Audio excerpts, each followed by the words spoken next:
নতুন আরেকটি ভিডিও নিয়ে হাজির হয়ে গেলাম। তবে মূল ভিডিওতে যাওয়ার আগে অবশ্যই মনে চ্যানেলকে লাইক সাবস্ক্রাইব করে মনে চ্যানেলের সাথে থাকবেন, এটা অনুরোধ।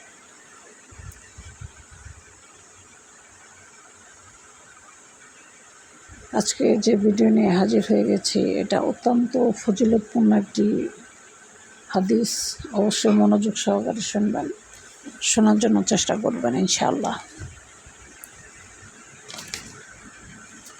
আপনার আজকে যে হাদিসটি নিয়ে আপনাদের মাঝে আমি হাজির হয়েছি সেটা হচ্ছে ৮০ বছরের গুনাহ মাফ হয়ে যাওয়ার আমল। ৩ বার পড়বেন আস্তাগফিরুল্লাহ, এটা ৩ বার পাঠ করবেন। আস্তাগফিরুল্লাহ,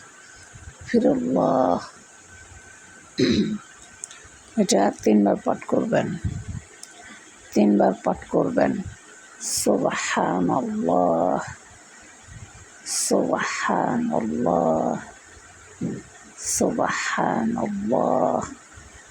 একদম ক্লিয়ার শুদ্ধ ভাষায় পড়তে হবে।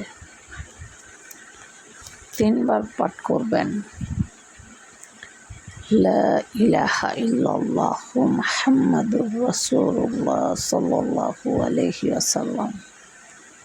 ৩ বার পাঠ করবেন লা ইলাহা ইল্লাল্লাহু মুহাম্মাদুর রাসূলুল্লাহ সাল্লাল্লাহু আলাইহি ওয়াসাল্লাম। লা ইলাহা ইল্লাল্লাহু মুহাম্মাদুর রাসূলুল্লাহ সাল্লাল্লাহু আলাইহি ওয়াসাল্লাম। আপনি যদি প্রতিদিন রাত্রে ঘুমানোর সময় এই আমলটি করে ঘুমান, আপনার ৮০ বছরের গুনাহ মাফ হয়ে যাবে ইনশাআল্লাহ। ভিডিওটি ভালো লাগলে অবশ্যই মনে চ্যানেলকে লাইক সাবস্ক্রাইব করে মনে চ্যানেলের সাথে থাকবেন, এটা অনুরোধ।